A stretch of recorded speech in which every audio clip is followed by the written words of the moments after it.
طيب بسم الله الرحمن الرحيم الحمد لله حمدا كثيرا طيبا مباركا فيه كما يحب ربنا ويرضى وأشهد أن لا إله إلا الله وحده لا شريك له وأشهد أن محمدا عبده ورسوله صلى الله عليه وعلى آله وصحبه وسلم تسليما مزيدا أما بعد. قال الشيخ حفظه الله تعالى. ما اسم الشيخ؟ ها؟ اسم الشيخ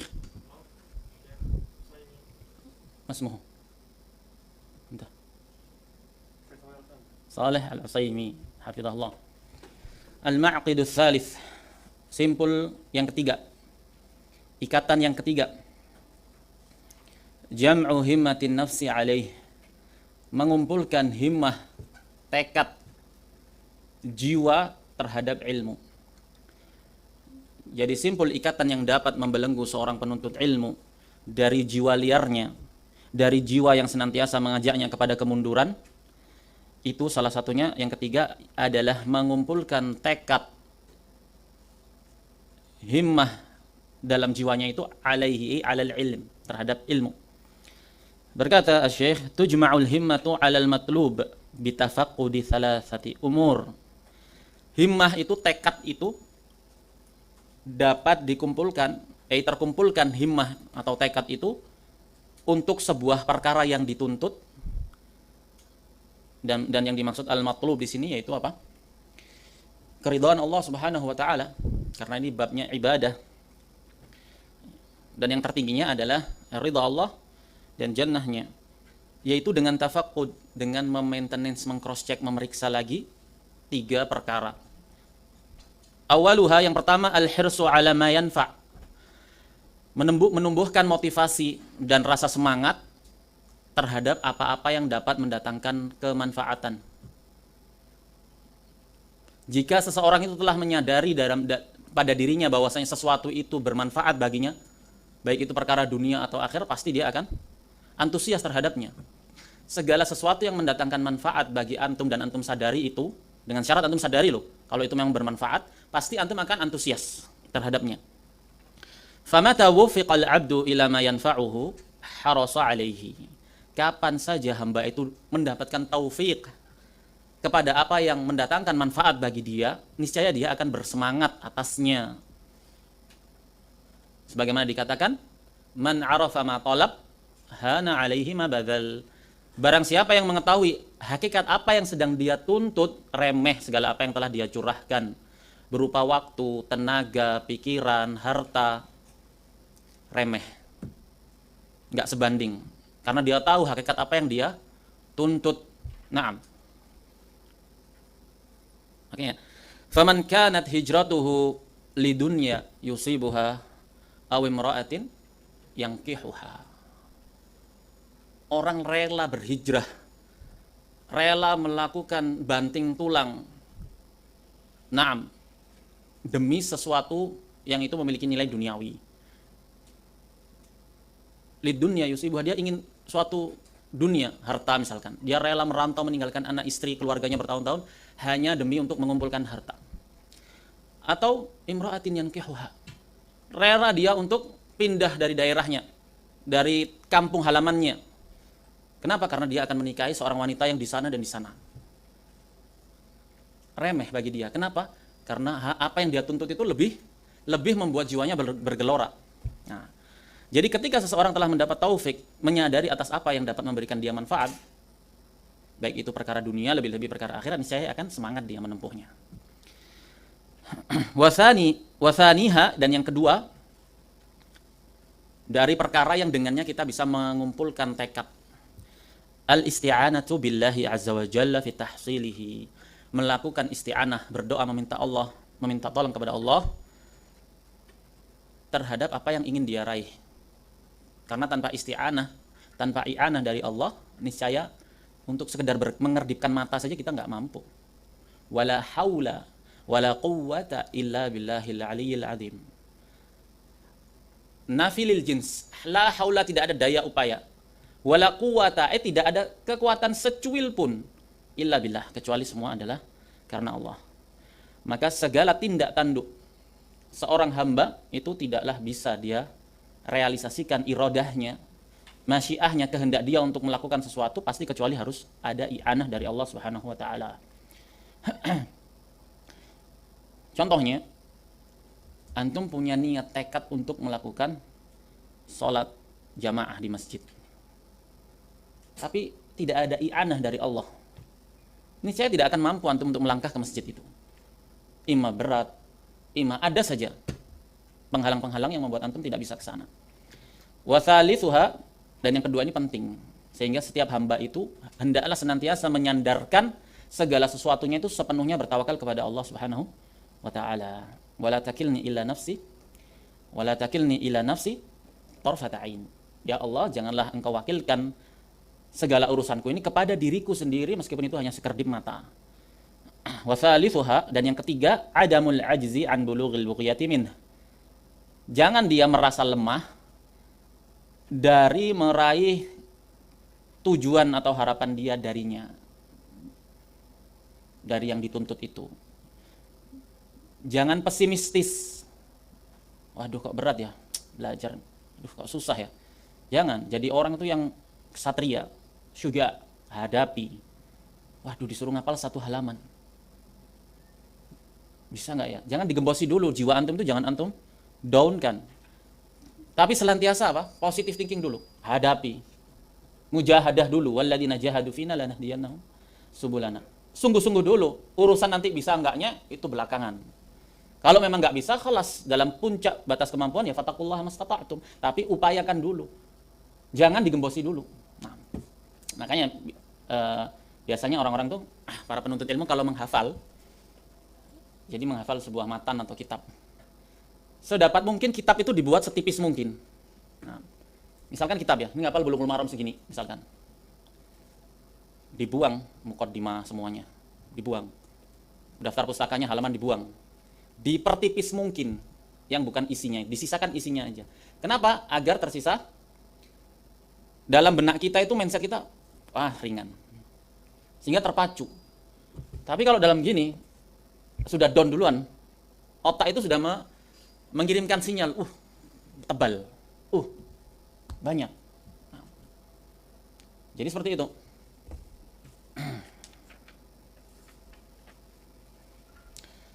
Adamul ajiz, jangan merasa lemah, bangkitkan dulu, hadapi, berani, hadapi dulu, coba dulu, jalan.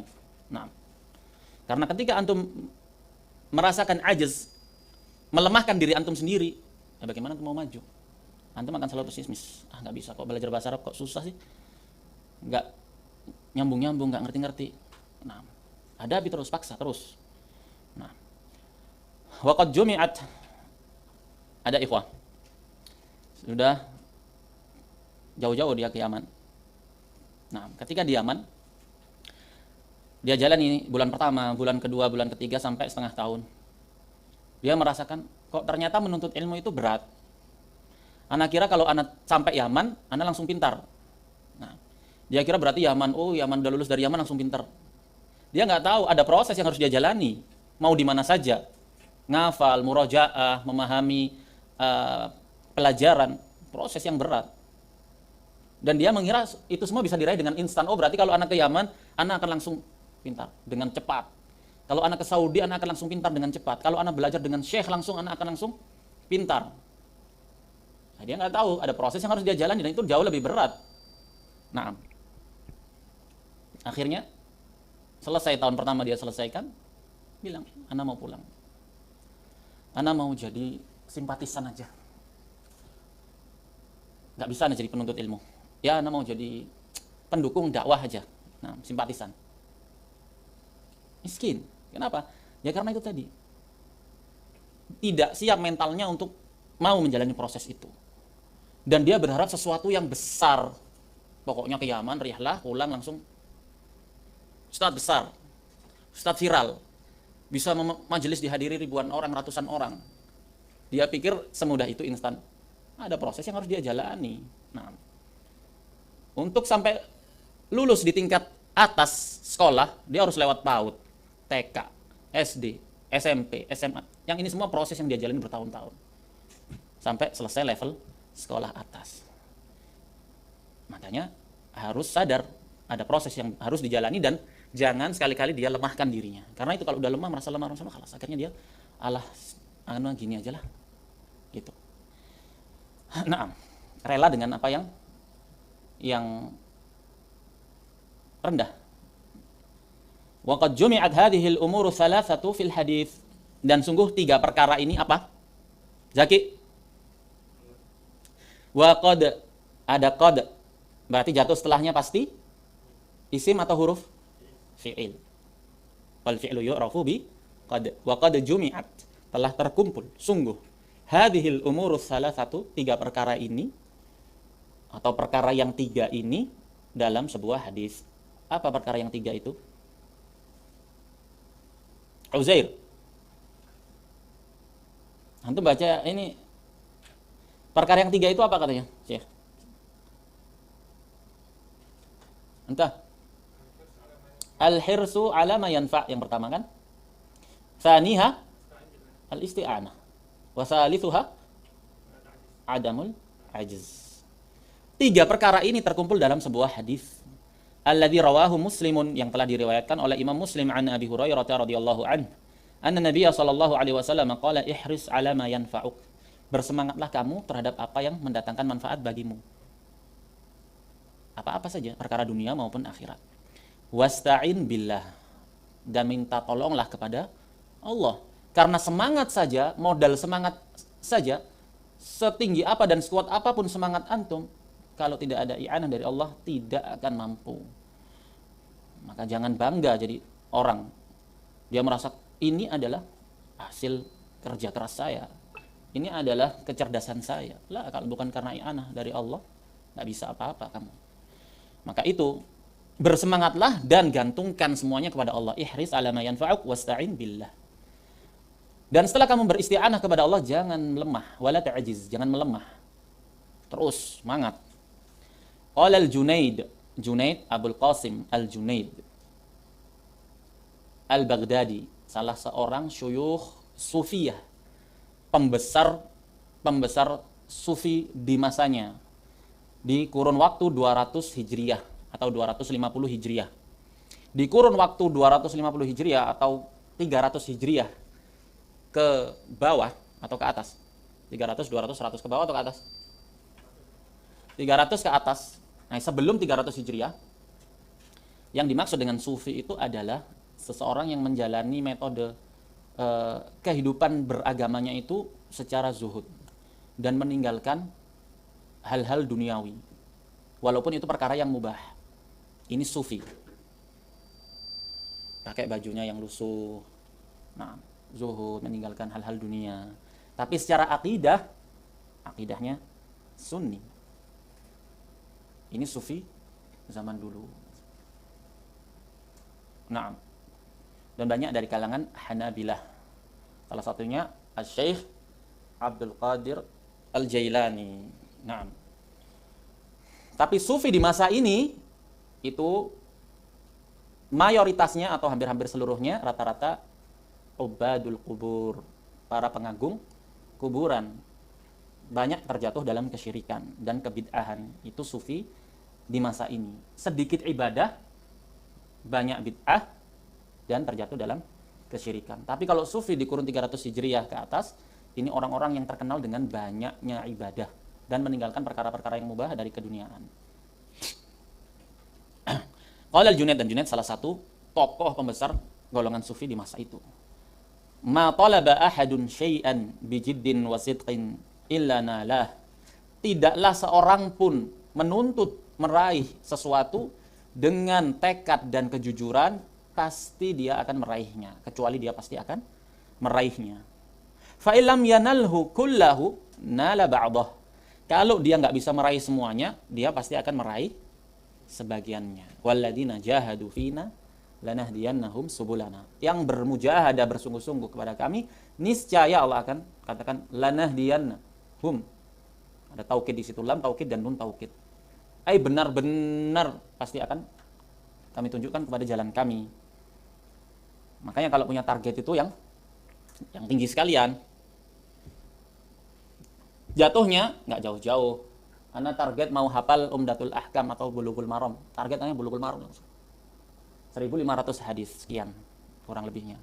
Target mundur-mundurnya turunnya Umdatul Ahkam 400 hadis. Kayak gitu. Mundur-mundurnya lagi Arba'in Nawawi. Ma'atatimah jadi 50 hadis. Kalau targetnya cuma Arba'in Nawawi mundurnya nggak dapet. Nah, makanya punya himmah, taruh himmah itu yang tinggi sekalian. Nah, tentunya dengan mengukur batas kemampuan diri. Wa qala Ibnul Qayyim fi kitabihil Fawaid. Ibnul Qayyim memiliki sebuah karya tulis yang monumental yang beliau beri judul Al-Fawaid. Ibnul Qayyim Muhammad ibn Abi Bakar. Muhammad ibn Abi Bakar. Salah seorang imam besar di kurun waktu 700 Hijriyah. Beliau mengatakan, "Idza tala'a najmul himmati fi dhalami lailil batalati." Idza kalau tala'a terbit najmul himmah, bintang ketekatan. Bahasa ini dia. Apa ya? Kalau bahasa Indonesianya kita ini hiperbola. Naam. Idza tala'a najmul himmati fi dhalami lailil batalah. Kalau bintang ketekatan dan itu kesungguh-sungguhan itu telah terbit dalam gelapnya malamnya al-batalah. Al-batalah itu kaum rebahan. Maunya enak tapi nggak mau susah. Maunya instan tapi nggak mau dia menjalani prosesnya. Rebahan aja, nggak mau kerja. Waradifahu qamarul azimah. Bintang ketekatan itu kalau sudah muncul di gelapnya malam batalah, para pemalas. Sementara bintang tadi radifahu dibarengi dengan qamarul azimah, bulan ketekatan juga azimah. Niscaya asyraqat ardul qalbi binuri rabbiha. Niscaya akan menyinari hati, bumi hatinya itu dengan cahaya dari Rabbnya. Maksudnya kinayah di sini bahwasanya kalau orang punya himmah yang kuat, kalau orang punya himmah yang kuat dengan hawa nafsunya yang kuat juga, tapi himmah itu kuat disertai dengan azimah, akan kalah gelapnya malamnya para pemalas. Berat nggak untuk sholat malam?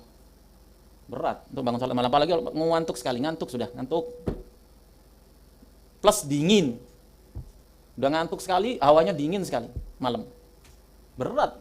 Sulit kalau bukan i'anah dari Allah untuk kamu bangun terus ambil air wudhu terus sholat. Luar biasa. Tapi kalau sudah najmul himmah dalam dada itu mengakar, ngantuk itu lewat. Ya enggak? Orang kalau sudah cinta bola, final sepak bola misalkan, jam 2 malam. Ngantuk berat pokoknya setel alarm. Gimana bisa bangun jam 2 malam? Tapi ya bangun dia. Begitu alarm nyala langsung bangun karena otaknya langsung mengirim sinyal himmah. Bola ini mau main, tergerak oleh himmah. Nah, begitu para penuntut ilmu, para kaum mukminin, jika dia sudah tahu himmah yang sesuatu yang lebih layak dan jauh lebih pantas untuk diraih, contohnya seperti ibadah salat malam, akan enteng, hana alaihima badal, yang ngantuk-ngantuk dilakoni, dijalani. Nah, itu maksudnya. Syahidnya di sini, segala sesuatu yang melemahkan jiwa antum itu bisa terkalahkan apabila antum bersemangat atasnya. Hirs awalan, semangat. Enggak cukup dengan semangat aja, isti'anah, minta tolong ya Allah.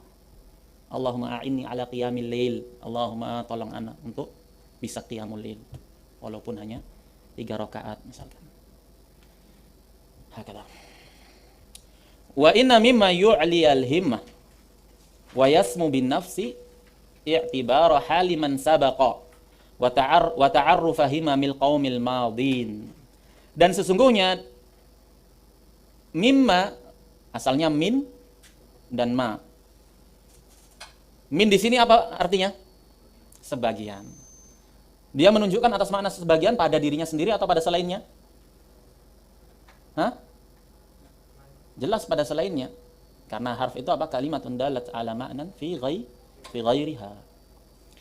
Wa inna mimma yu'lil himmah, dan sesungguhnya termasuk yang dapat mengangkat meninggikan himmah tekad itu, wa yasmu bin nafs, dan meninggi dia di dalam jiwa, itu salah satunya i'tibar, melihat, menengok, mengambil pelajaran dari hal keadaannya orang yang telah lalu. Siapa orang yang telah lalu? Ya para salafus saleh, dari orang-orang saleh. Wa ta'arrufa himamil qaumil madin, dan mengetahui tekad orang-orang terdahulu yang sudah sukses. Para imam-imam besar itu yang namanya abadi dalam sejarah. Kita lihat.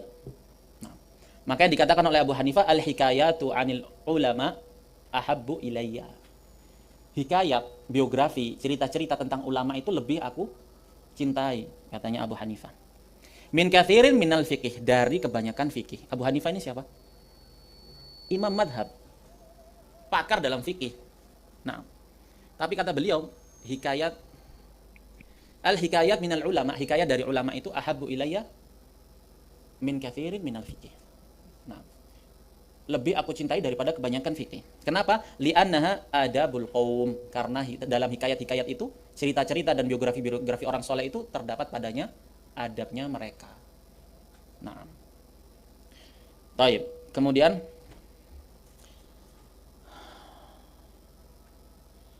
dikatakan pula oleh Ibnul Jauzi, beliau mengatakan man nadhara fi siyarihim ta'addab. Siapa saja yang membaca, melihat, menyimak biografi para ulama salaf, niscaya dia akan beradab. Kenapa? Karena dia tahu hakikat dirinya, anak ini tidak ada apa-apanya dari sisi ilmu, dari sisi ibadah, dan dari sisi sumbangsih terhadap Islam dan kaum muslimin, nggak ada apa-apanya. Maka yang sombong-sombong, lihat biografi para ulama, niscaya antum dapati kalau antum itu kerdil sekali, sementara mereka tinggi. Nah, jadi tahu diri. Nah, fa Abu Abdullah Ahmad bin Hanbal kana wa huwa fi siba. Abu Abdullah Ahmad bin Hanbal, imam ahli sunnah, dulu ketika beliau dalam masa anak-anak, rubbama aradal khuruja qabla al-fajri ila hilaqi asyuyukh. Lihat, Imam Ahmad menuntut ilmu sejak masa anak-anak, bukan masa muda lagi, masa anak-anak. Bahkan terkadang beliau ingin segera keluar untuk berangkat ta'lim itu sebelum fajar. Bayangkan jam berapa? Sebelum fajar. Pengen cepat-cepat untuk keluar ke halaqahnya masyayikh, karena halaqah masyayikh dimulai sejak setelah sholat fajar.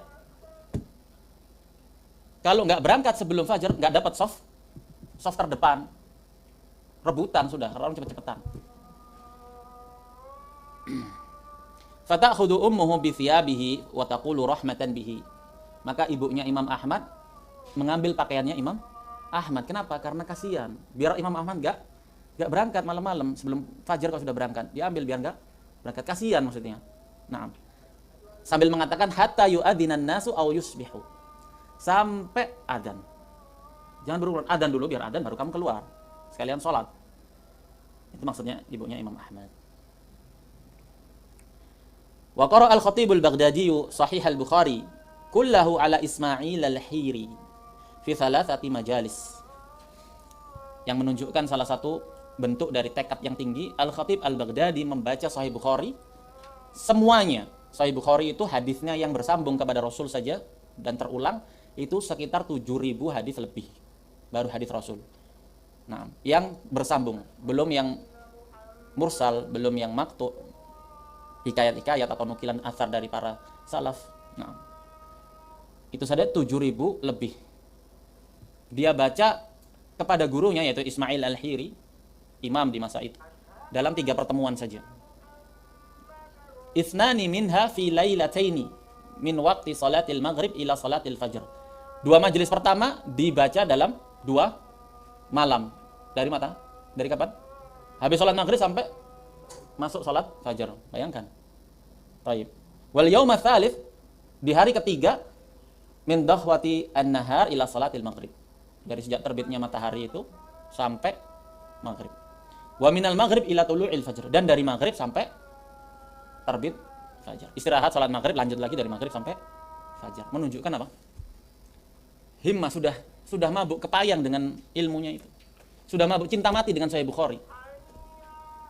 Maka sudah semacam seperti doping, seperti apa? asupan sehingga membuat jiwanya itu terjaga terus, candu. Ilmu itu sudah menjadi candu bagi dia, ketergantungan dengan ilmu. Jadi membuat himmahnya dapat membantu dia untuk mewujudkan apa yang menjadi hasrat dia. Nah, ini adalah sekelumit dari kisah himmah para ulama terdahulu. Di mana kesimpulan dalam pertemuan ini, dalam ma'qid ats-tsalits, bahwasanya termasuk dari simpul atau ikatan yang dapat mendukung seorang penuntut ilmu untuk bisa lurus dan kontinu di jalannya, dia harus menyadari apa-apa yang memberikan manfaat bagi dirinya, dunianya maupun akhiratnya. Kita cukupkan sampai di sini. Baik, wa sallallahu wasallam ala nabiyyina Muhammad wa ala alihi wa sahbihi ajma'in. Tafadhalu.